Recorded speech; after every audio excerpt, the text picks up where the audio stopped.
질문 없나요? 녹화합시다.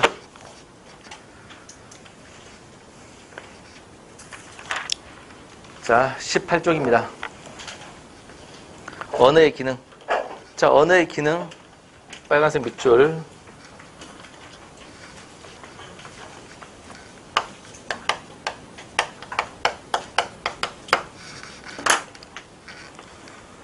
자, 언어의 기능 보시면 1번 표현의 기능 그랬죠.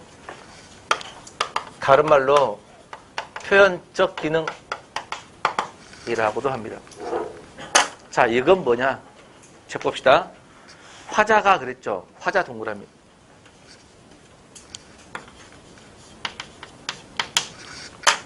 화자가 뭐야? 말하는 사람. 말하는 사람이 현실 세계에 대한 자신의 판단, 화자의 판단, 섬세한 감정, 화자의 감정, 하나 더, 화자의 지식을 전달하는 기능입니다. 그거를 표현의 기능이라고 합니다. 표현적 기능. 자, 말하는 사람의 판단, 말하는 사람의 감정, 말하는 사람의 지식 정보를 다른 사람한테 표현하는 것, 전달하는 것. 이것을 뭐라 그래? 표현적 기능이라고 합니다. 예문 보세요, 예문. 이 금은 무게가 5g이다. 그랬습니다. 이 금은 무게가 5g이다 했으면 내가 말하는 사람, 화자가 알고 있는 지식을 전달하고 있잖아. 그래서 표현적 기능. 알겠죠? 그 영화가 가장 재밌다. 말하는 사람 그 자식 생각이죠. 그 사람의 감정을 썼잖아. 그죠? 세 번째, 현빈이 나를 사랑한 것 같다. 거짓말 같지만 아무튼 현빈이 나를 사랑한 것 같다 그랬으면 그 사람 생각이죠. 이런 게 뭐야? 표현적 기능, 다른 말로 표현의 기능이라고 합니다. 2번, 지령적 기능.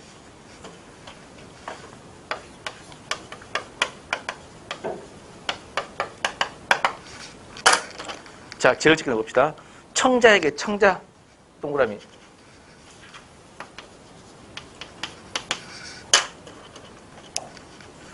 청자에게 감화작용을 하여 화자의 말대로 행동에 옮기도록 하는 기능이에요.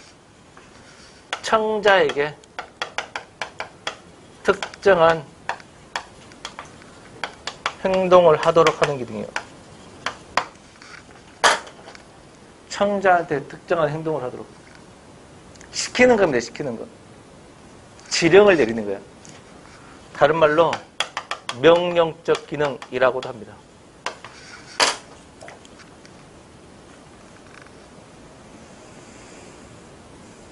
예문 보세요. 빨리 오너라. 지금 출발하자. 명령했죠. 두 번째, 여기는 주차 금지 구역입니다. 이게 중요한데요. 평소 이게 여기는 주차 금지 구역 옆에 간접 명령 그랬죠. 그 간접 밑줄.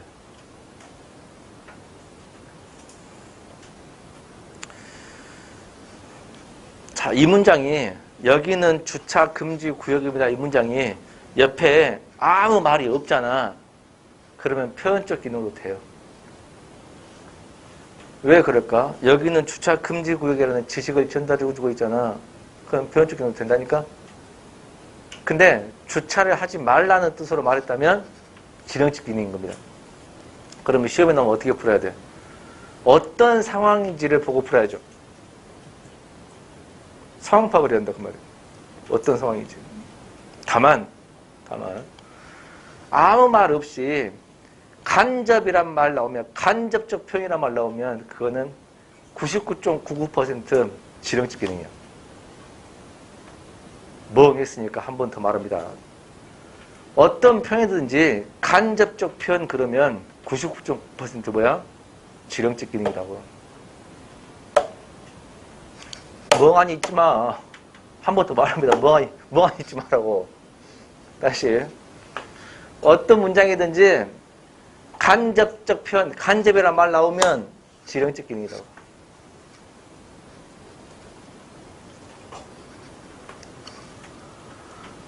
이 영화 참 재미있다. 자, 이 영화 참 재미있다. 무슨 기능이 이게? 표현적 기능이지? 시험 볼 때 가로 열고 간접적 표현, 그건 뭐야? 지령적 기능. 무슨 말이냐면, 이 영화 참 재밌다가 간접 지령적인 대답 어떻게 해? 너 봐라 그 말이죠. 네? 야, 나 봤는데 야, 이 영화 참 재밌다 그랬습니다. 너도 봐라는 뜻 아닌가?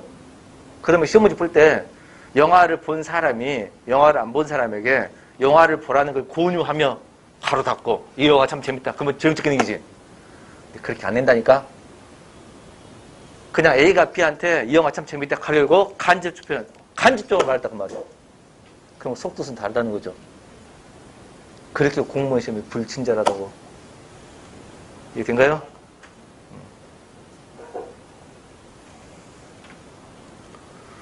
자, 학원 바깥에 막 나갔는데 비가 툭 떨어집니다. 친구한테 야, 너 우산 있어? 그랬습니다. 어쩐다는 뜻이야? 아, 빌려달라고? 같이 쓰자 아닐까? 어? 같이 쓰자, 또 빌려달라고 같이 쓰자 그 말이겠죠? 그럼 무슨 기능이야? 지령적 기능이지. 근데 아무 상관없이 오늘 날씨 맑은데 그냥 너 우산 있냐? 궁금해서 물어봤어. 궁금한 거잖아. 지령적 기능이야. 알았죠? 쉬워 어려워? 잘 모르겠어. 봅시다. 그러면 잘 모르겠다 그러면 옆에 예문에 맨 뒤에 명령 총유문 있죠. 명령문 밑줄, 총유문 밑줄, 밑에 간접 밑줄, 밑에 표 밑줄, 광고문 밑줄, 선거 연설 밑줄. 이런 조건이 붙으면 다 지령적 기능입니다.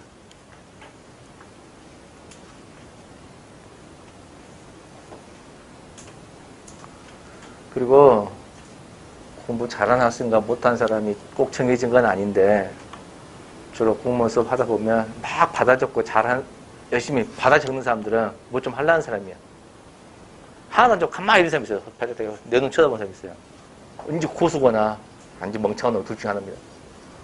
내가 한 말한 요지는 부단히 적고 눈으로 따라 듣고 귀로 듣고 하라고. 멍하니 팔짱 끼고 앉아있지 말고. 알았죠? 그 다음 19쪽입니다. 친교적 기능이 나왔네요.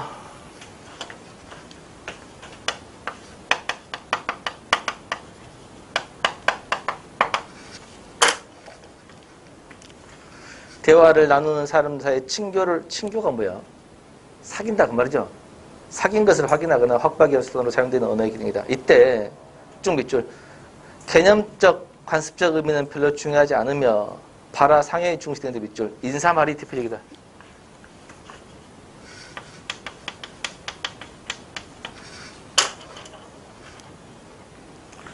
인사말이 대표적이긴 했는데 여기 보시면 언어의 개념적 관습적 의미는 별로 중요하지 않으며 그랬죠. 언어의 의미는 중요하지. 자, 이 말이 무슨 말인가 한번 봅시다. 인사말이야, 인사말. 총지에서 인사 뭐예요? 뭐 인사해요? 선생님 만나거나 누구 만났을 때 인사 어떻게 해요? 아, 안녕하세요, 그래요? 그래요? 아, 실제로 안녕하세요 이렇게 인사해요? 아, 그래요? 그렇군. 자, 안녕하세요 인사한다네? 이 말은 인사말이죠. 근데 안녕하냐고 물어보는 의미가 있어 없어? 없죠. 안녕하세요 물어보는데 왜 안녕해요? 맛이 간 놈이죠. 안녕하세요. 나 안녕 안 해요. 맛이 또 간 놈입니다. 인사말은요. 말했다는 상황이 중요한 것이지 그 단어의 의미, 관습적 그 단어의 의미는 절대 중요하지 않습니다. 그렇죠? 아, 청주는 안녕하세요 이렇게 인사해. 어른들끼리도 그렇게 인사하던가? 아버지가 아버지 친구랑 얘기할 때 안녕하세요 하던가? 아, 잘 지냈냐고? 아, 이렇게. 잘 지내셨어요? 했을 때, 그냥, 예, 잘 지냈어. 멋지서 아니고, 또 인사하죠? 아, 다르구나. 전라도에서는 식사나 했습니까? 이렇게 말하거든요. 여기도 그런 인사 안 한가? 아, 식사나 했으면 그 말은 뭐냐? 하루 세끼 잘 먹었냐? 그 말인데, 얼마나 뭐 먹고 살았으면 그런 인사를 할까 싶기도 하고, 아무튼. 식사했어요? 이 말 인사 안 해? 자, 엘리베이터 타고 나왔어. 아줌마를 만났어. 예를 들어 가만히 서로 얼굴 안 보고 있으면 좀 뻘쭘하잖아. 그럼 아줌마가 나한테 그래 식사했어요라고 물어보면 인사죠. 어느 의미가 좋은 게 아닙니다. 자기가 밥 차려주겠다는 뜻이 아니잖아. 그거 아셔야 돼요. 알겠죠? 자, 그러면 시험 볼 때 이 세 개가 구별하는 게 시험에 잘 나옵니다. 요 세 개를 구별하라는 겁니다.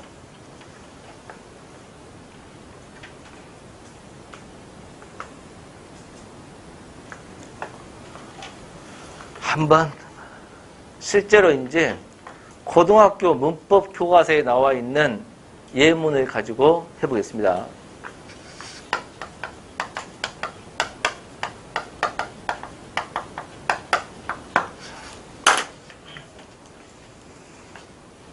꽃이 예쁜 애가 있습니다.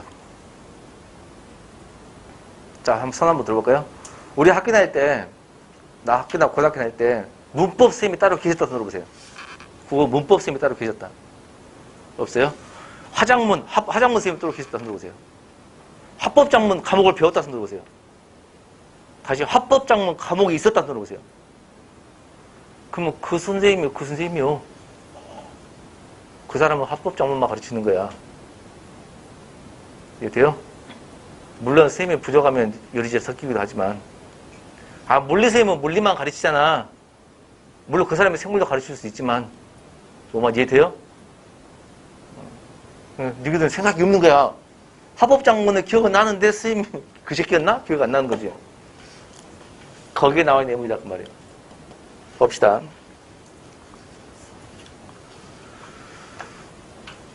자, 꽃이 예쁘네요 그랬습니다. 무슨 기능이에요? 표현적 기능이죠. 잔대가 대답했지. 표현적 기능.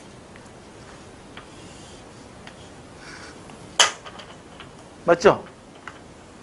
근데 가로 열고 간접적 표현 그랬습니다. 무슨 기능이에요? 그렇죠. 그때는 지령적 기능. 간접적 표현이란 말 나오면 어떤 뜻일까? 꽃 앞에서 둘이 사귀어. 오빠, 꽃 예쁘네요. 그랬습니다. 나도 알아. 아니, 오빠, 꽃이 예쁘네요. 그랬어요. 어쩌라는 뜻이야? 가르쳐 말했죠. 어쩌라는 거야? 사달라는 겁니다. 근데 이게 국어가 어려운 게 아니고 여자들 언어가 어려운 게 이거 있어요. 내가 여자들한테 물어볼게요. 여자 한번 손 들어보세요. 한번 들어봐봐. 내가 남자친구랑 사귀겠다고 가정했을 때 남자친구 앞에서 오빠 꽃이 예쁘네요 그랬습니다. 이거 사달라는 소리다 아니다 그냥 말한 거다. 자, 그냥 말한 거다 아니면 사달라는 거 둘 중 하나 손 듭니다. 사달라는 소리다 손 들어보세요. 봐, 여자도 이거 협의가 안 되잖아. 그냥 말한 거다 손 들어보세요. 봐, 다르잖아. 남자가 어떻게 이해하냐 그 말이야. 그잖아. 여자들끼리도 말이 분분해요. 안 맞다고. 그러나 꽃을 사달라는 의미로 말했다면 꽃이 예쁜 내가 지른척이 된다고 해요. 근데 간접 표현입니다. 근데 더 큰 거는 화작문 교과서에 이게 돼요. 충격적이게. 그때는 조건이 어떻게 본지 알아요? 꽃을 선물 받은 후 오빠 꽃이 예쁘네요. 고맙다는 뜻이래요. 결국 뭘 보고 풀어야 되는 거야? 대화 상황을 보고 푸셔야 된다고 말이에요. 그러면 상황을 준다 안 준다? 대화 상황을 준다 이겁니다. 알겠죠? 대화 상황을 주면 그 상황을 보고 푸시면 되겠다.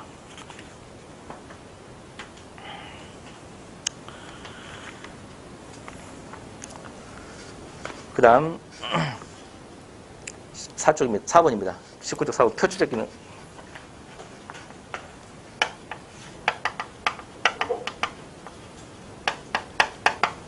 그럼 공무원 시험에서 어떻게 나오는가 한번 말로 설명해 볼게요. 공무원 시험에서 5년 전에 뭔 시험이 나왔냐면요. 김유정의 본범이라고 하는 본범이란다. 김유정의 동백꽃이라고 하는 소설을 줬습니다. 동백꽃이라는 소설을 주고 소년이 혼자 막 일하고 있었어. 근데 소녀가 이제 말을 걸기 시작하죠. 그 소설을 보면 누가 누구한테 관심이 있어? 소녀가 소녀한테 관심이 있지. 근데 소녀는 사춘기가 아니어서 그걸 못 느끼죠. 그죠? 하고 소녀가 먼저 말 걸죠. 야, 혼자 일하니? 라고 말합니다. 옆에 일하고 있으니까 와가지고 혼자 일하니 물어봤습니다. 진짜 혼자 일하는 거 궁금한 거야? 아니면 그냥 인사하는 거야? 그게 층비를 기능 시험에 나왔어요. 무슨 기능이냐고 말이에요. 혼자 일하니? 이렇게. 무슨 기능이냐고. 말 건 거잖아. 말 건 걸 뭐라 그러냐면 아른치 한다 그러거든요. 인사하는 거. 아른치 한 겁니다. 그래서 그게 친교적 기능입니다. 그게 한번 시험에 나온 데 있고요. 그 다음 표출적 기능은 뭐냐? 표출적 기능은 본능적으로 튀어나온 말입니다.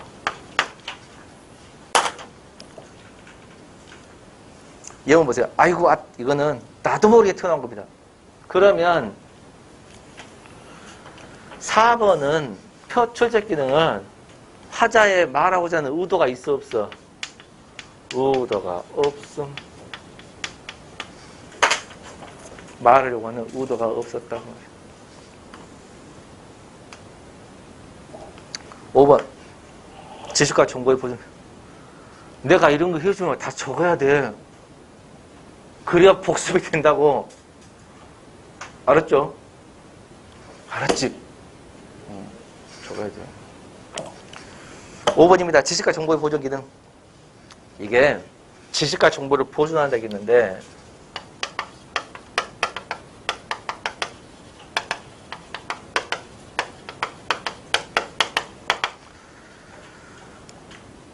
이 언어가 두 종류가 있어요. 문자 언어라는 게 있고 음성 언어라는 게 있거든요. 문자 언어는 글, 음성 언어는 사람 목소리, 말. 그러면 지식과 정보를 보존하려면 문자 언어가 그럴 것 같아요? 음성 언어가 그럴 것 같아요? 그렇죠. 문자 언어가 그렇죠. 그런데 현대 사회에는 녹음, 녹화 기능이 있죠. 그러면 녹음 기능이 있어서 뭐도 가능해요? 음성도 보존이 돼야 안 돼? 되죠.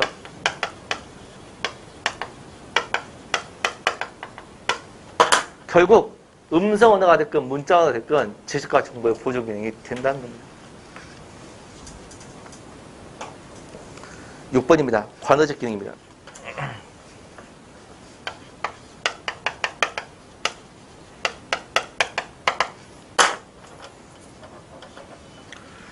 이 관어적 기능이라는 것은요, 빗장구 같지 않은데 관계를 맺었다고요. 이 관어적 기능이라는 것은 언어끼리 관계를 맺었다 그 말이거든요.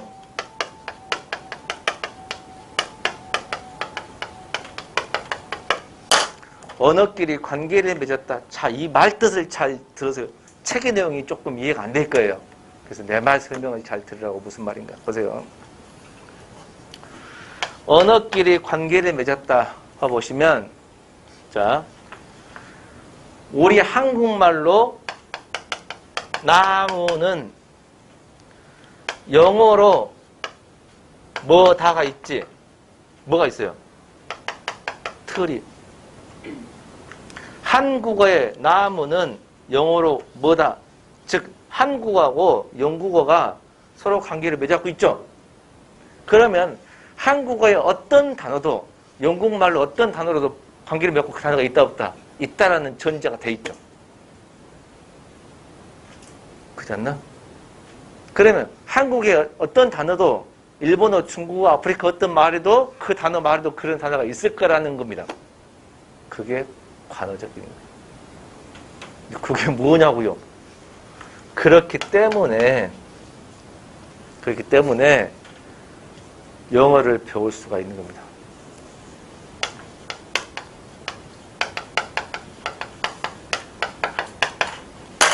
이해된가요? 그러니까 우리말이 외국에도 그런 단어가 있다는 것이 관계를 맺었기 때문에 그 나라 언어를 배울 수가 있는 거예요. 다음 트램은 무엇을 말한다 그랬습니다. 트램이 뭔지 모르죠. 대전 지금 이제 공사한다고 늦게 했다고 난리 치는데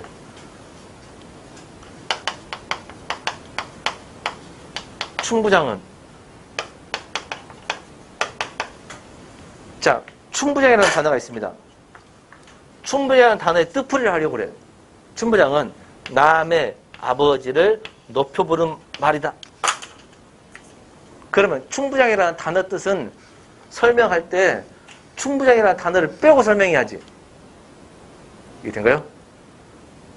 이해 안 되냐? 이해 되지? 아무 생각 없어요? 미치겠네. 다시 충부장이라는 단어 뜻을 몰라. 동생이 물어봤어. 형 충부장이 뭐야? 한 거야. 그러니까 충부장은 남의 아버지를 뜻해. 하면 충부장이라는 단어 뜻을 충부장이 아닌 단어 뜻의 결합으로 대답할 수 있잖아. 그치?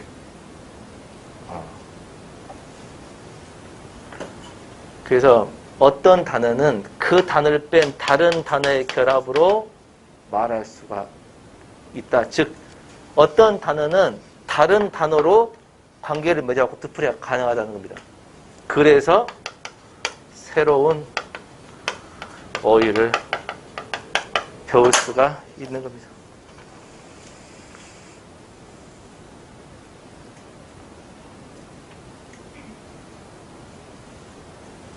그거를 관어적 기능이라 그래요. 마지막 7번 미적 기능입니다. 미적 기능은요, 좀 더 아름답게 보이려고 하는 기능입니다.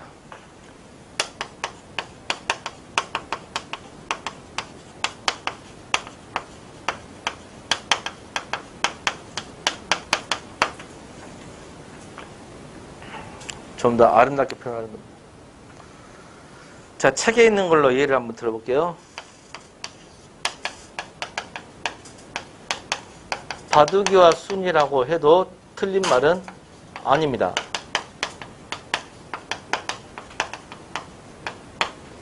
근데 순이와 바둑이가 훨씬 더 자연스럽게 들리는 이유는 뭐냐?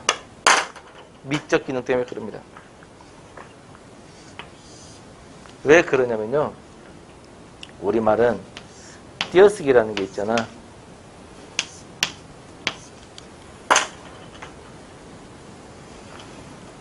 띄어써가지고 두 도막인데, 한 도막, 두 도막인데, 얘는 네 글자, 두 글자야. 세 글자, 세 글자야. 그러면 바둑이와 순이, 순이와 바둑이 그러는데 여기서 한번 끊어있거든. 끊어있는 도막에 여기는 음표가 4개고 음표가 2개야. 그럼 얘는 빨리 발음해야 되고 여기는 상대적으로 늦게 발음해도 돼요. 소리 속도가. 실제로 발음은 바둑이와 순입니다. 근데 순이와 바둑입니다. 이거는 속도가 똑같아. 청각적으로 들리는 게. 또 하나 미적 기능은 뭐냐면 시각적으로도 균형이 안 맞죠. 균형이 잘 맞죠. 그래서 와, 가로 이어졌을 때 글자 수가 작은 것을 앞으로 보내려고 하는 성격. 이게 미적 기능입니다. 아무튼 이게 언어의 기능입니다. 그럼 한 장 넘기시면요, 더 알아보기 위해서 다른 거는 다 필요 없는데 4번과 5번만 하시면 돼요. 더 알아두기 위해서 4번과 5번은 잠깐 설명을 하겠습니다. 4번에 언어와 사고가 있거든요. 언어와 사고 중에 언어 이론이 있고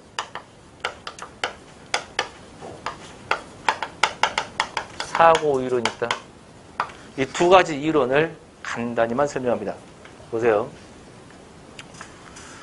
언어와 사고의 관계거든요. 사고가 생각이에요.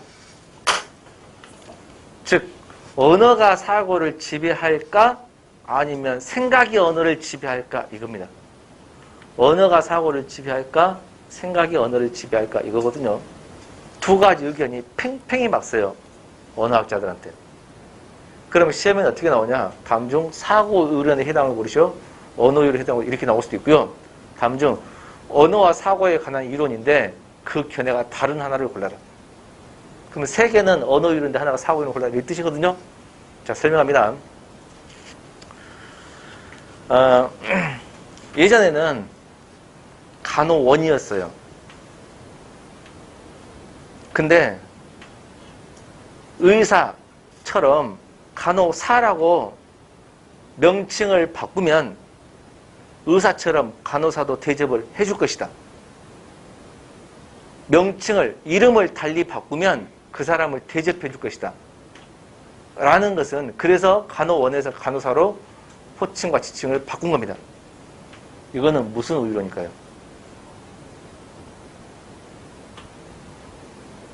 자, 이름을 바꾸면 그 직책의 이름을 바꾸면 그 사람의 대접이 달라질 거라는 거야.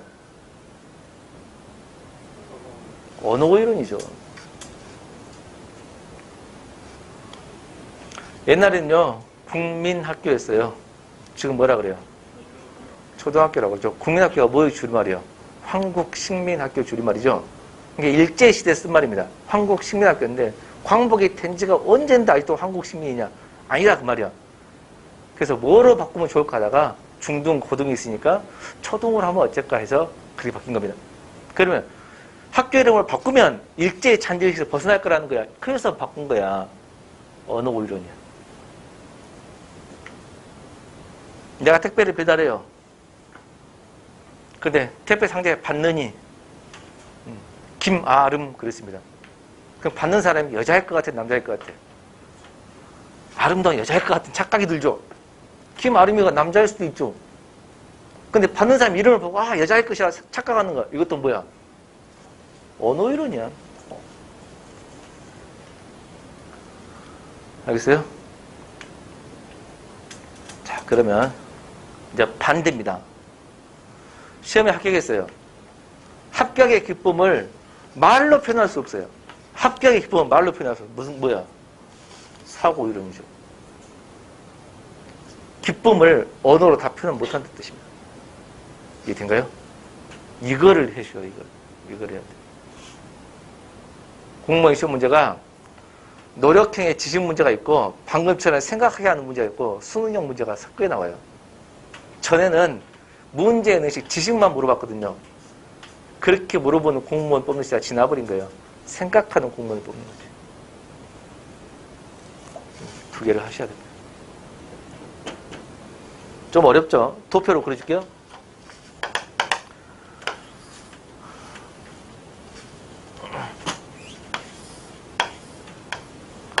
사고가 있는데 언어가 이렇게 있어.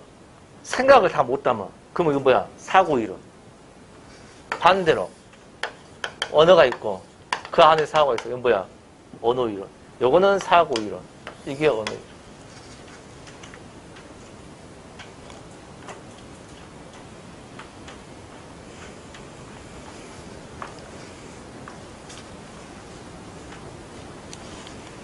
자, 셰익스피어라는 작가 알죠? 셰익스피어가 뭐라 했냐면 로즈. 장미를 로즈라고, 장미라고 이름을 짓지 않았더라도, 장미라고 이름을 짓지 않았더라도 장미는 그전부터 아름답고 향기로웠다는 겁니다. 장미라고 이름을 붙여서 아름다운 게 아니고 이름을 붙이기 이전부터 아름다웠다는 거지. 언어 이론이냐 사고 이론이냐? 사고 이론이죠. 언어하고 아무 상관없다는 겁니다. 이해된가요?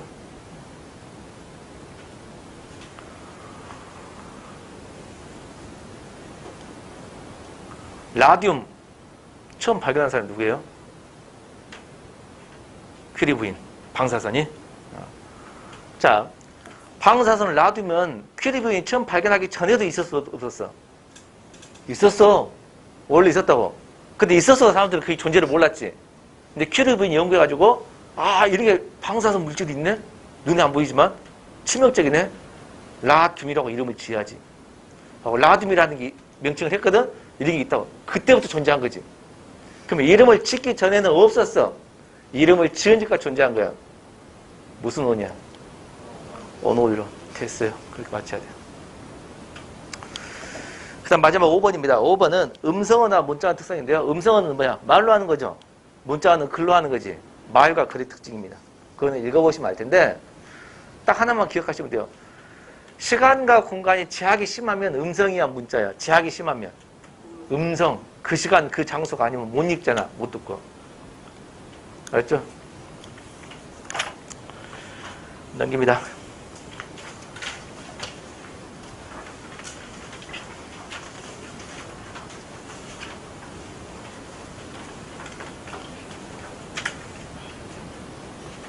(22쪽) 국어의 개념. 국어는 언어의 특성을 가진 개별적 구체어로서 국가를 표현했다. 쓸데없는 소리입니다. 2번 국어의 갈래. 국어의 분류. 형태상 교차가 빨간색 밑줄.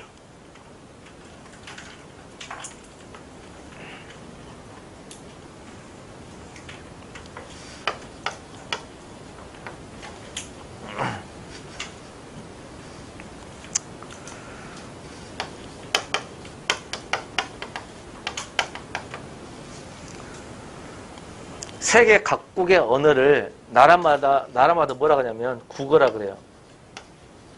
국어를 여기 있죠. 언어죠, 언어. 전 세계 언어라고 할게요, 언어. 거기 있는 교차어가 있죠.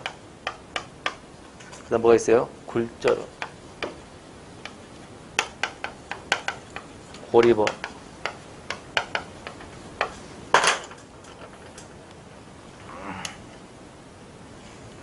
세계 각 나라 국어. 뭐에 따라하는 거야? 뭐에 따라하는 거야? 형태적 분류죠.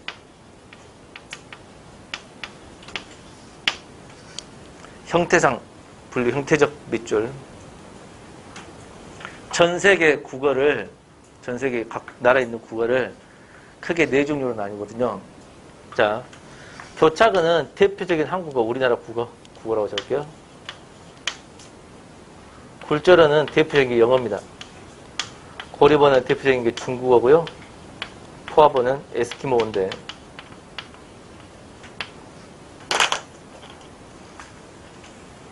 잘 들어요.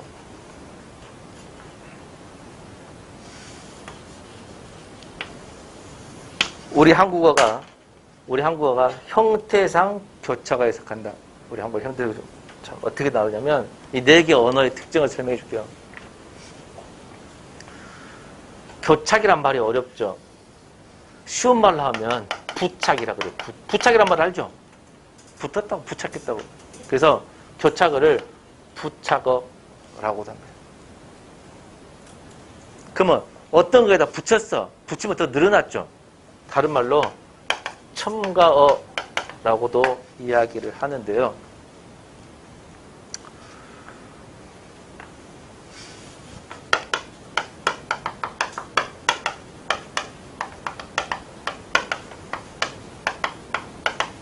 자, 먹다라는 말에다가 먹는다, 먹었다, 먹겠다 집어넣어가지고 과거, 현재, 미래를 나타냅니다. 그러죠? 근데 는, 엇, get이 잡는다, 잡았다, 잡겠다, 집는다, 집었다, 집겠다 다른 동사에도 똑같이 적용이 되는데 되는 겁니다. 그러면 다른 말에 갖다 붙이네, 다른 말에도 부착하네, 첨가하네, 교착시키네. 여기 있죠? 그 다음에 그라는 단어가 있습니다. 그가, 그를, 그의. 그라는 말에다가 그가, 그를, 그의 갖다 붙였죠? 교착, 부착, 첨가시켰다고. 이해돼요?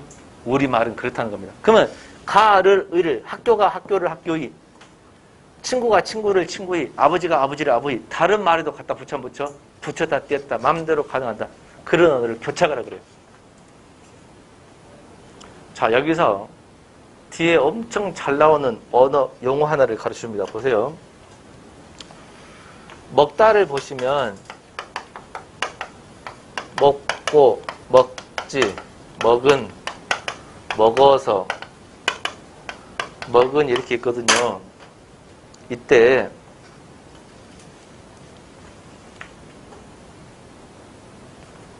형태가 막 변해 안 변해? 엄청 형태가 변하지. 형태가 변하죠. 이렇게 형태가 변하는 걸 다른 말로 뭐라고 하냐면 활용한다 그래요. 활용한다는 말 설명해 줬어. 나중에 활용할 때 할 때 뭔 말인지 알아보게 돼요. 활용한다 겁니다. 이때 변하지 않는 부분을 보세요. 변하지 않는 부분이 뭐야? 먹이죠, 먹. 변하지 않는 부분. 변하지 않는 부분은 뭐라고 하냐면 간 그럽니다. 그리고 은이 어서 은, 지, 고, 다 뒤에 변하는 부분. 변하는 부분을 미라고 합니다. 이때 이것만 있는 게 아니라 엄청 많죠? 먹을도 있고 많지. 한두 개가 아니죠. 그러면 이 단어를 다 사전에 실어놓은 게 아닙니다. 사전에 실어놓을 때는 하나만 실어놓습니다. 뭘 실어놓냐면 얘만 실어놓습니다. 사전에 실리는 형태. 요걸 뭐라 하냐면 기본형이라고 이야기합니다. 그러면 어떤 단어의 기본형은 뭐에다 다를 붙이면 돼요? 어간에 다를 붙였네요. 어간에 다를 붙이면 이게 기본형이 되는구나.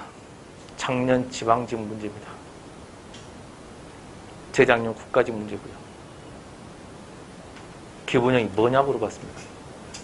여기 있죠. 그래서 국가직 같은 경우 뭐 몸이 붓다 뭐 이런 거.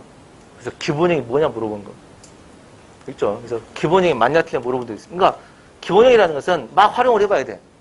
활용해가지고 어간에다 뭐 쓰면 돼요? 다만 쓰면 돼요. 자, 앞으로 내가 용어를 할 때 이제 설명하고 기본형이라는 말을 쓸 것이고 어음이란 말 쓸 것이고 어간이란 말 쓸 것이고 활용이란 말 쓸 거예요. 말들 알아먹어야 돼요.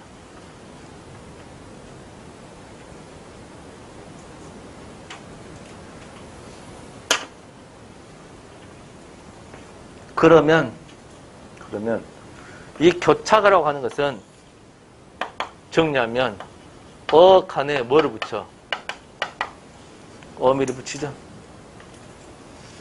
또는 명사나 대명사, 즉 이거 체언이라 하는데 체언 너무 어렵죠. 명사에다가 조사 같은 거 붙여. 이런 걸 조사라고 어미라고. 그러니까 어미는 누구한테 쓰는 말이냐면 동사, 형용사한테 쓰는 말이야. 활용하는 단어에 쓰는 말이고 활용하지 못한 단어에는 조사라 그래요.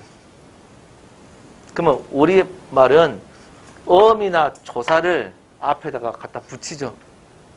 그래서 뭐라 한다? 첨가하라고 한다. 교착하라고 한다. 부착하라고 한다. 그 말이에요. 그러면 좀 더 공부가 돼 있는 사람은 이제 두 번째 듣는 사람은 형식형 뜻에 실질형 뜻을 결합했다. 그렇게 하시면 더 좋고요.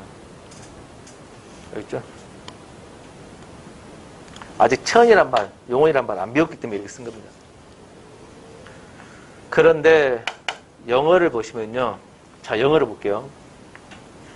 자, 영어가 좀 수익이 짧아가지고. 영어를 어떻게 해요? 영어를. 영어는 그를 뭐라 그래요? 힘. 너희도 나처럼 영어 못하구나.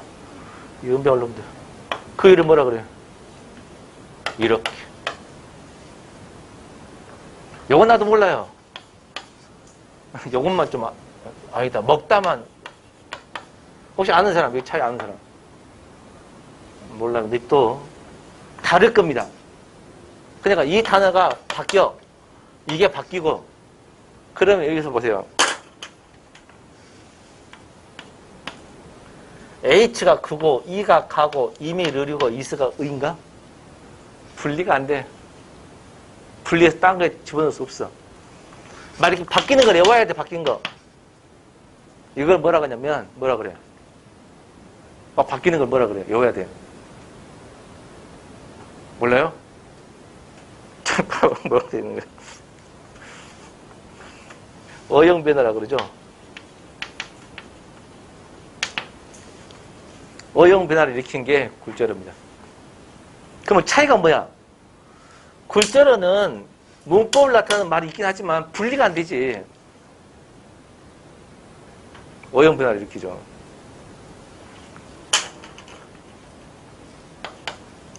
중국어는 어떻게 되냐? 중국어를 안 배워서 모르는데 한자는 나자입니다. 한자는 나자인데 얘가 내가 나를 나의 나이다가 다 돼요. 이 한 단어가. 내가 나를 나이다 나이가 다 된다고 이 한 단어로. 그 말은 얘는 어용 변화도 하지 않고 그때그때 내가 나를 나이를 갖다 붙여야 돼요. 그러면 어쩔 때 갖다 붙이냐? 위치에 따라서.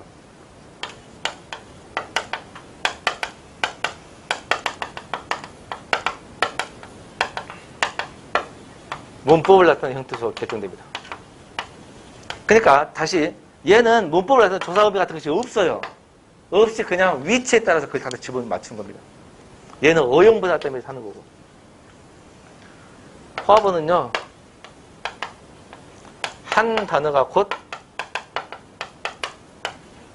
문장이 되는 특이한 경우입니다. 자, 예를 들면 먹다가 있죠. 먹다가 나 먹다 이러면 자 먹다가 나 먹었다고 되고 뭐 너 먹었냐고 되고 예를 들면 다 돼버린 겁니다. 황당하죠. 이런 식입니다. 시험에 나온 건 뭐냐? 시험에 나오는 것은 말장난에 조심해야 돼요.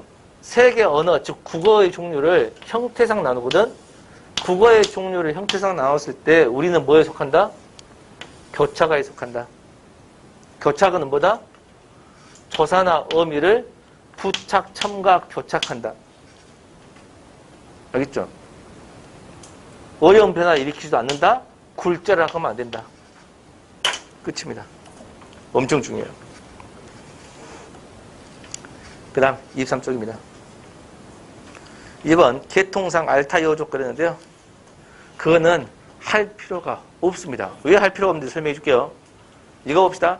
한국어가 알타 여족에 속한다는 하나의 가설인데 그렇죠. 가설 밑줄. 가설이라는 것은 아직 결론이 났어 안 났어? 안 났다는 거예요. 시험에 내 안 내? 안 냅니다. 그래도 혹시 불안하다면 한국어가 알타이어족에 속하구나. 이 정도만 아시면 됩니다. 한국어가 알타이어족에 속한다. 이렇게. 2번 국어의 종류입니다. 어원에 따른 분류 밑줄.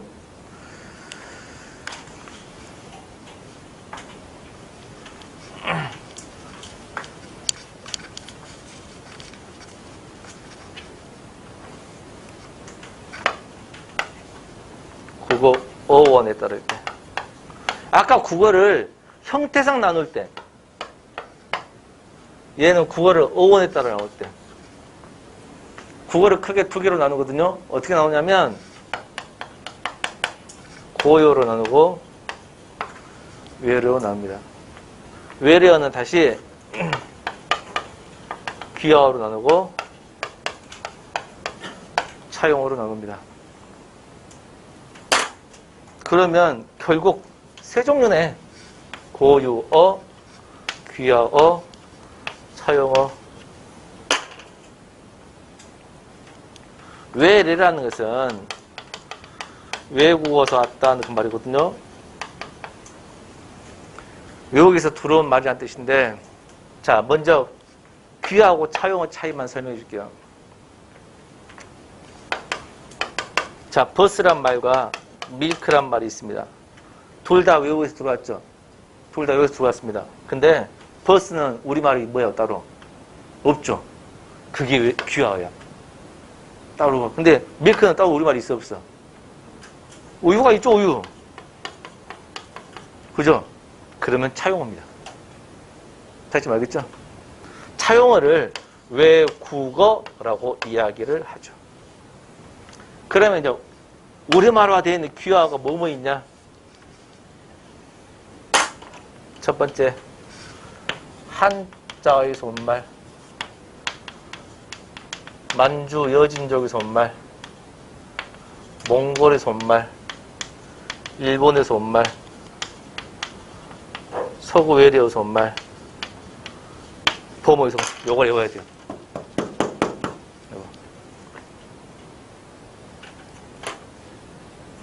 그럼 이 많은 거 어떻게 외워요? 보세요. 잘 봐. 일단 한자에서 온 말 책에 쭉 나와 있죠.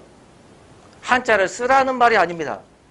그 단어들이 어원상 한자에서 온 수우리말처럼 보이잖아. 수는 우리말 아니었다. 이거라는 겁니다. 자, 하나를 예를 들어볼게요. 맨 처음에 붓 있죠, 붓. 이거 아무래도 우리말이잖아. 옆에 한자는 뭐라고 나왔어? 이 한자 읽을 수 있어요? 붓 필자입니다. 야, 붓 필자잖아, 필. 그죠? 그러면 봐봐. 이거 뭐라 하냐면, 하늘천이라 그런다? 그러면 하늘이 우리말이고 천이 중국말이잖아. 그지? 그러면 붓필 그러면 붓이 우리말이고 필이 중국말이라고 해야 되잖아. 근데 왜 붓이 중국말이냐 그 말이야. 외워야 돼. 근데 외우는 법을 가르쳐 줄게요. 붓이 우리가 개발했어? 중국놈이 개발했어? 중국놈이 개발했지. 봐봐. 컴퓨터 우리가 개발했어? 미국놈이 개발했어? 미국놈이 개발했지. 그러니까 컴퓨터 그런 거예요. 그 새끼 말대로 쓰는 거야. 올림픽 봐봐. 올림픽. 태권도 어느 나라에서 만들었어? 우리나라에서 만들었지. 태권도 올림픽 종목이지. 그러면 우리나라 선수가 태권도 경기할 때 우리나라 선수가 심판 볼 수 있어 없어? 없잖아.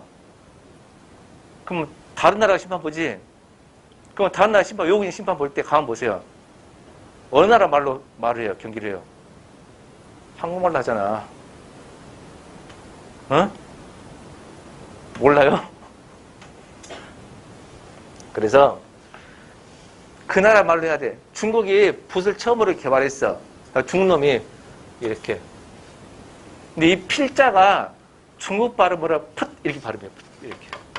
이 붓이란 말이 중국 발음에 그렇게 적은 거예요. 그래서 붓 이렇게 적은 겁니다. 뭔지 알겠나요? 거기 있는 한자들이 우리말처럼 보이지만 한자였구나 라는 걸 알아두시고요. 그 다음 만두 지은지에서 온 말. 호미, 매주, 가위, 부만, 수수. 몇 개 안 되죠? 외워야 돼. 그 다음 몽골에서 온 말. 말매수라. 이렇게 오세요. 말매수라. 말과 관련된 거. 보라매, 송골매 다. 몽골말. 수라. 인간이 먹는 밥. 몽골말. 일본 말. 가만히, 구두, 고구마, 냄비. 여보세요. 아, 이것들이 일본 말이었구나. 서구에서 온 말. 뭐, 빵, 뭐 가방. 이런다고 서구 외래 없고. 고무. 범어는 모든 불교가 범어입니다. 그럼 끝이에요. 그래서 거기 있는 것들을 중심으로 한 번씩만 쭉 봐주시면 되겠네요.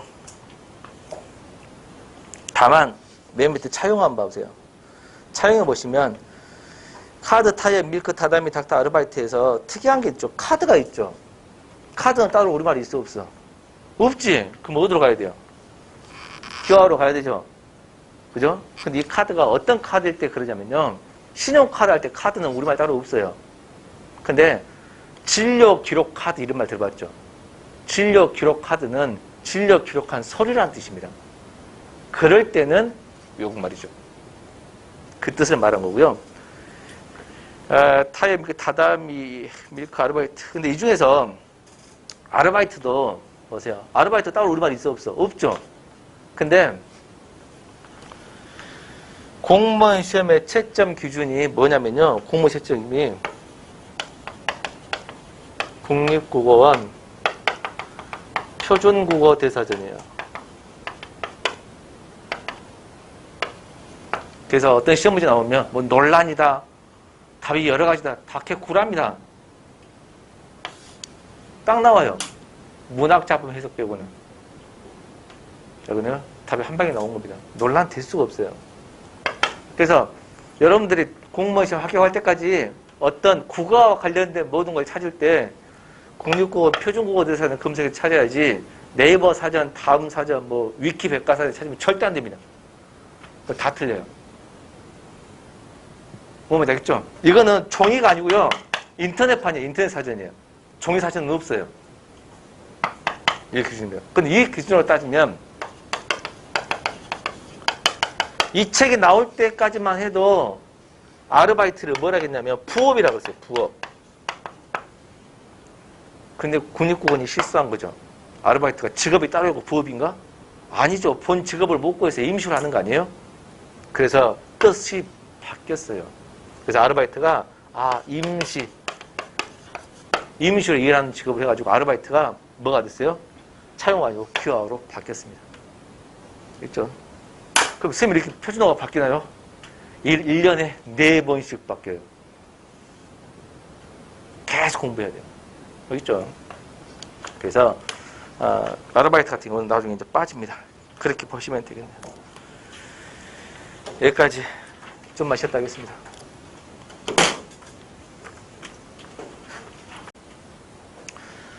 자, 배터리 때문에 끊겨서 다시 설명합니다. 보시면 음상이라는 게 있는데 음상은 자음과 모음을 교체함으로 생긴 느낌 차이예요.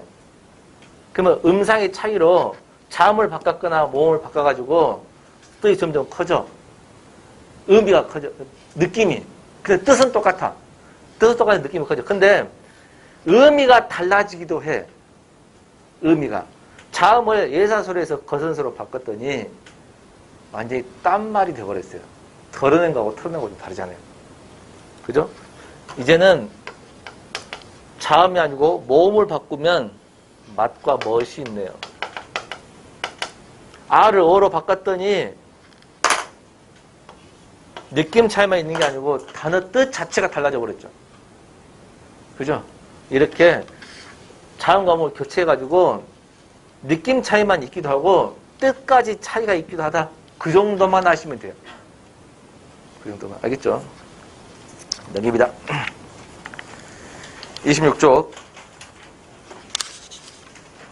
어휘상 특질입니다. 여기서 좀 쉬워요. 현재 우리말에 과반수 찾아온 한자 밑줄. 한자가 과반이구나. 우리 책에는 왼쪽에 57%라겠는데요. 52%까지 떨어졌어요. 있죠? 그래도 과반입니다. 그러니까 우리말에 한자가 너무 많다 그 말이야. 근데 앞으로 한자가 점점 퍼센트가 많아질 것 같아? 줄어들 것 같아? 줄어듭니다. 왜 줄어드냐면요. 어떤 단어를 만들 때 어려운 한자어로 안 만들고요. 서구예래요. 영어식 표현이 굉장히 늘어났어요. 드라이브하다, 스마트하다. 이게 표준국어에서 이게 표준어입니다. 아르바이트 하다도 동사로 표준어가 돼버렸어요. 그러니까 이런 식 단어가 엄청 늘다 보니까 오히려 서구예래어식이 많이 늘어는 것이 한자어는 그대로죠. 비중이 좀 낮춰진 건 사실이지만 아직까지 한자가 과반입니다. 2번 감각가 풍부하게 발달 밑줄.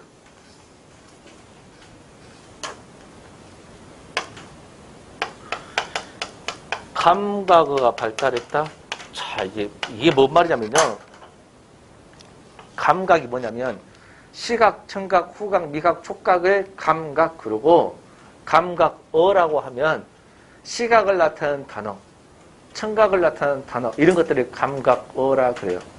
그러면 이게 왜 발달했나 봅시다. 서양은 옐로우 한 방에 끝날 단어를 우리는 노랗다, 누렇다, 노르스름하다, 누르스름하다, 누리끼리하다 다 되거든요. 그러니까 우리는 감각하고 혹시 발달했다. 근데 더 발달한 중요한 이유는요. 이래서만 발달한 게 아니고요. 누렁이 하면 개죠. 노랑이 영감 들어봤나? 노랑이 영감? 인색한 사람을 노랑이라 그럽니다. 동물이나 사람한테도 써버려요. 그러니까 훨씬 발달해 보이는 거예요. 보면 이해돼요? 그 정도. 그 다음 3번 의성어 어떻게 하든 음성 사제 발달 밑줄. 음성 상징어 발달. 자, 여기서 음성 상징어가 뭔지를 좀 알아두세요. 음성 상징어가 뭐냐면요. 의성어하고 의태어를 음성 상징어라고 하거든요. 줄여서 음성을 빼고 상징어라고도 합니다. 의성어는 뭐냐면 소리를 흉내내는 말이고 의태어는 모양을 흉내내는 말이에요.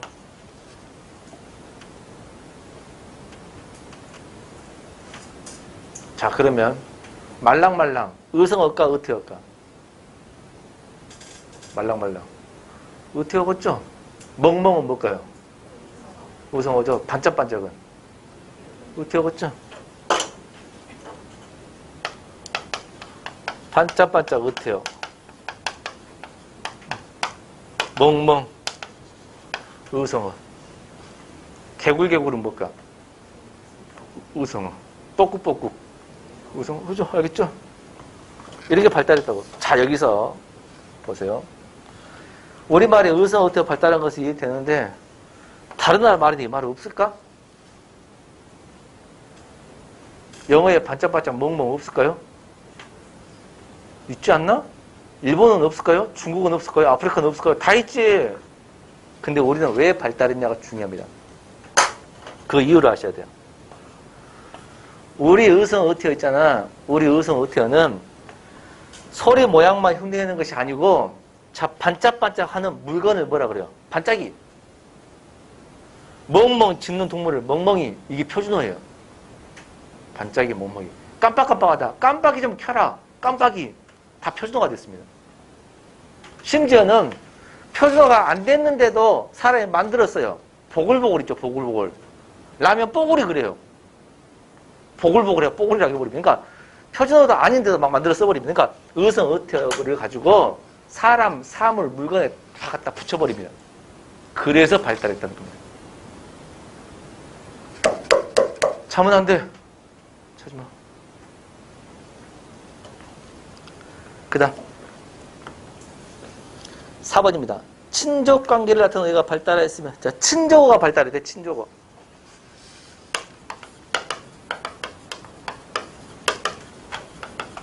이 친족어가 발달한 이유는 뭐냐면요.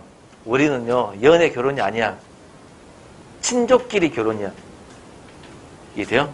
친족끼리 결혼이라고. 선본다는 말 하죠. 선보는 거. 선보다의 원래 뜻이 신랑 신부가 미리 만나는 게 아니고요. 신랑에 있는 어른들이 누가 대표로 가서 신부를 만나고 오는 게 선보는 거였어요. 그러니까 집안과 집안끼리 만남입니다. 그럼 선을 볼 때 신부가 될 사람, 며느리가 될 사람을 신랑의 아버지가 온지, 작은아버지가 온지, 삼촌이 온지, 아버지, 작은아버지, 삼촌, 당숙 복잡하죠? 그죠? 근데 봐봐. 아버지, 작은아버지, 삼촌, 외삼촌, 당숙 이걸 영어로 뭐래? 엉클로 끝나버리거든. 서양은 한 단어로 끝나. 우리는 엄청 단어가 발달했다 그 말이에요. 알겠죠? 그 다음 보시면 4번 친족관계에서 어디가 발달해서 나보다는 우리. 자, 왜 나보다? 자, 내 집이 아니고 우리 집이죠. 나의 엄마가 아니고 우리 엄마지. 이건 뭐냐면 공동체 문화 때문에 그럽니다. 그 이유는 우리나라가 농경 문화죠. 농사 짓는 것은 혼자는 절대 못 지어요. 자, 모내기 혼자 못 지냅니다. 누가 모줄로 잡아줘야 되고 같이 하는 겁니다. 그러니까 상대방 넌 다 메고 우리 또 너무 내주고 이런 거야. 그러니까 우리라는 거죠. 우리. 알겠죠? 5번입니다. 단어의 성과 수 구별이 없다. 잘 보세요. 단어의 성의 구별이 없어. 내가 프랑스어 불어를 못해서 그러는데요. 프랑스어 불어가 단어의 성 구별이 있대요. 명사 자체가 남성 명사, 여성 명사라는 게 있답니다. 좀 황당하죠. 심지어 빵 있잖아. 빵 종류가 예를 들면 바게트 빵이 있고 뭐 카스텔라도 있고 여러 개 있을 거 아니야. 근데 바게트 하면 바게트 빵을 샀다.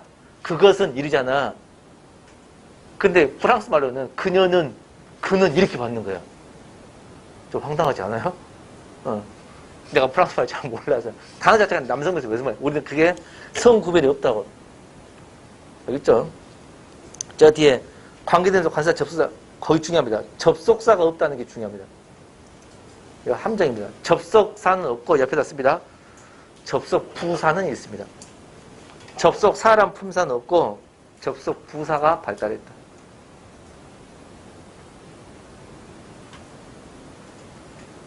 접속 사람 품사 갖고 접속 부사가 발달했다. 알겠죠? 그 말장난에 넘어가면 큰일 나요. 6번입니다. 오랫동안 지속해온 남성 우월주의 사고로 인하여 남성을 우선 지정한 합성어 발달했다. 아, 남성 우월 때문에 남자를 먼저 말하구나.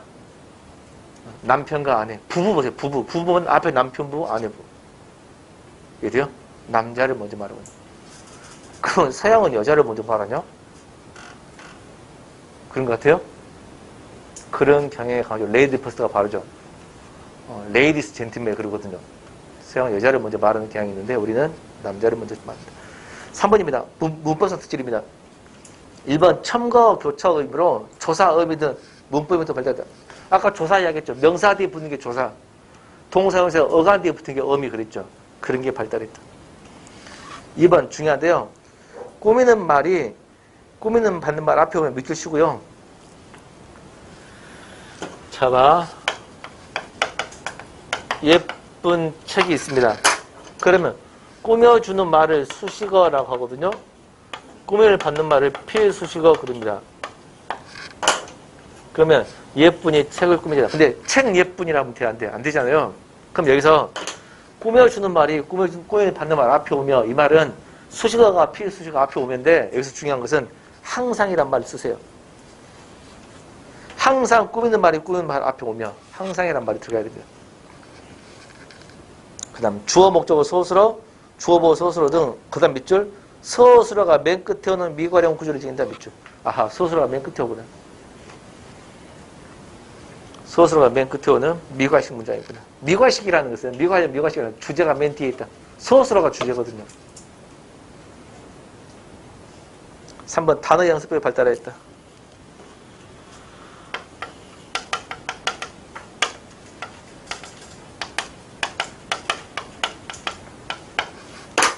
이게 나중에 배우는데 파생어 합성어라고 하거든요. 아직까지 영어는 몰라도 돼요. 단어 양습이 발달했다. 이걸 설명해 줄게요. 이게 뭐냐면 이 눈이죠. 오타가 물이죠. 눈에서 물이 나와요. 그럼 우리는 눈물이라고 갖다 붙여버립니다. 붙여가지고 단어를 만들어요. 그래서 서양에서는 다른 말 또 만듭니다. 아이오타라고 하지 않아요. 다른 말 또 만들어요. 우리는 있던 말을 붙여가지고 합성어를 엄청나게 만들어내는데 서양 놈들은 또 만듭니다. 눈에서 나온 물이 있으면 다른 말 또 만들어. 뭐 이해돼요? 이런 식으로 우리말은 단어를 갖다 붙이는 단어 연습을 발달했다. 그 다음 4번입니다. 높임법이 발달했다 밑줄. 이건 왜 그럴까? 예전에 신분사회였기 때문에. 그렇죠?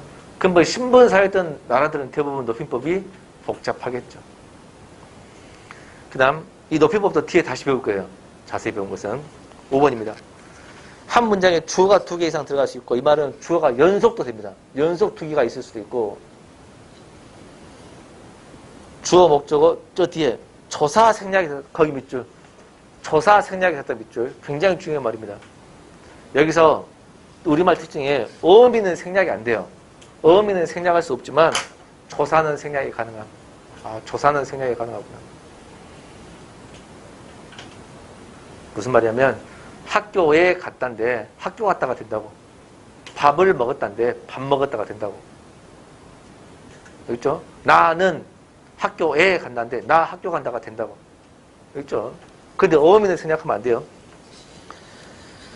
그 다음 6번 우리말은 상황 중심 언어이기 때문에 문장선물 위치가 바뀌어도 대부분 의미가 여기를 옆에다 씁니다. 뭐라고 하냐면 문장선물 위치가 바뀌면 되겠죠. 그러면 옆에다 뭐라고 쓰냐면 위치가 비교적 자유롭다. 그게 몇 번이에요? 6번인가요? 위치가 비교적 자유롭다. 문장 위치가 비교적 자유로워요. 밑에 이건 보세요. 꽃이 아름답게 피었다는데 아름답게 피었다 꽃이 피었다 꽃이 아름답게 다 된다는 거죠.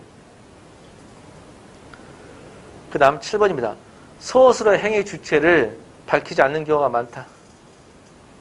나 휴가 때 파마 있어. 이게 말이 안 맞죠. 나 파마이스 하면 뭔 뜻인지는 알겠지만 나 파마이스 그 말은 내 직업이 미용사라는 뜻이죠. 나 머리 잘랐어 하면 내 직업 미용사라는 뜻이죠. 그럼 엄밀히 한 뭐예요? 나 머리 잘랐어가 아니고 뭐야? 오늘 머리 잘렸어 그래야죠. 파마 당했어 그래야죠. 근데 그렇게 하지 않고 그냥 내가 머리 잘랐다. 나 오늘 이뻐 보러 간다 그랬습니다. 나 오늘 사랑니 뽑으러 간다. 그 말은 내가 치과 의사라는 뜻이잖아요. 정확히 말하면 사랑니 뽑히러 간다 그래야 되죠.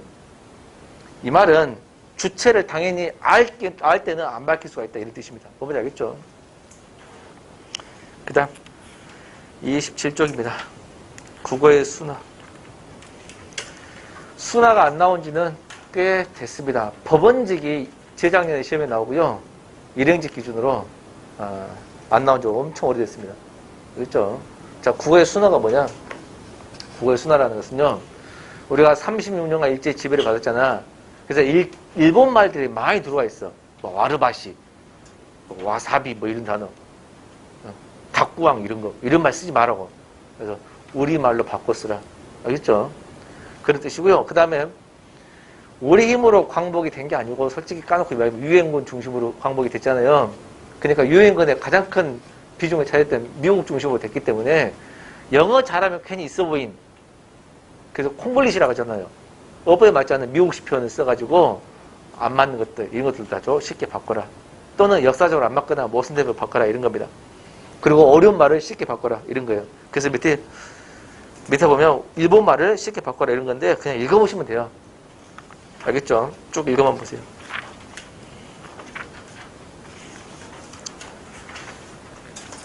근데 이제 무엇을 하시냐면 34쪽에 4번 기타 순회할 말 있죠? 봤어요? 34쪽에 4번에 기타 순회할 말에서 살색을 살구색으로 바꿔야 되구나. 이거 외우세요. 학부형을 학부모로 바꾸거나 미망이란 말을 바꿔야 되구나. 권력이 시녀 바꾸고 천연수석까지 여기까지 외우세요. 바꾸세요.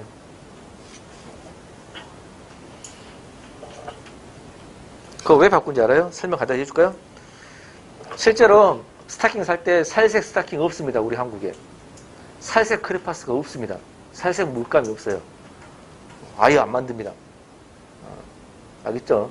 그래서 살색 스타킹 주세요. 그러면 살구색 주는 거고요.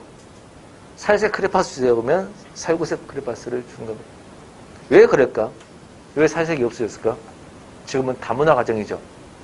살색으로 칠하세요. 우리는 이 살색이잖아. 엄마가 아프리카 가나에서 왔어.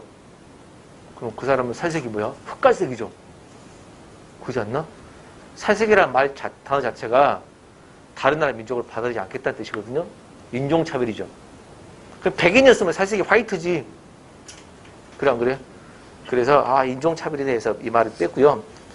학부형. 옛날에는 나 어릴 때만 해도 학부형이에요. 학부형께 이랬거든요. 왜? 학생의 보호자는 부아버지. 아버지가 안 계시면 형이 해야 된다는 겁니다. 여자는 빠지라는 겁니다. 남녀 차별이 심하죠. 그죠? 그래서 학부모로 바뀌었습니다. 지금 학부형이라고 하지 않습니다. 그래서 옛날에는 얼마나 웃긴지 알아요? 결혼식을 하면 남자는 신랑 혼자 당당히 입장해도 되는 거고 신부는 거의 혼자는 입장하면 안 된다는 겁니다. 그 신부의 아버지가 손을 잡고 입장을 해야 되는 이제 황당한 경우. 근데 문제는 신부의 아버지가 돌아가서 안 계실 경우입니다. 그러면 신랑하고 공동으로 입장하면 되는 거예요. 같이 따서 입장하게 되거나. 근데 그럴 경우에 신부의 큰아버지, 작은아버지가 손잡고 온다는 겁니다.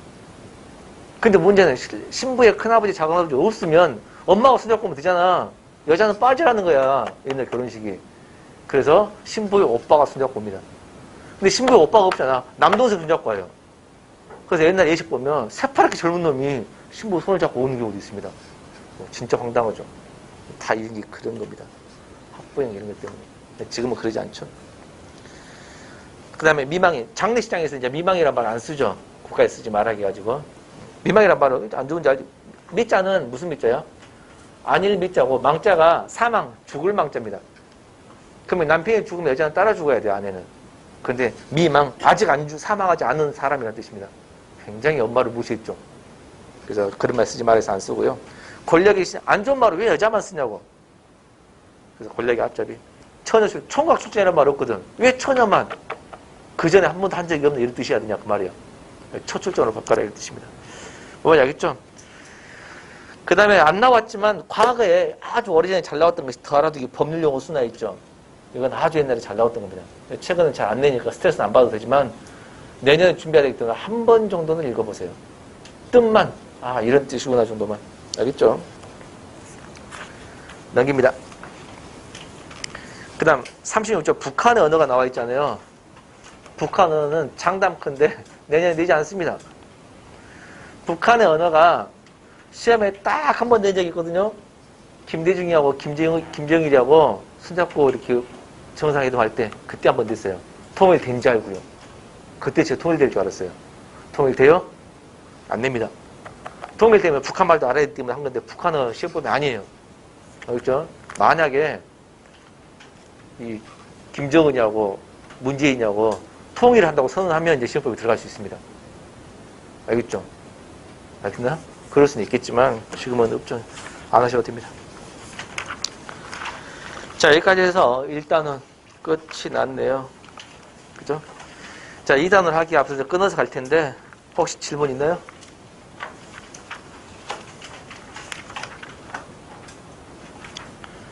질문 없어요?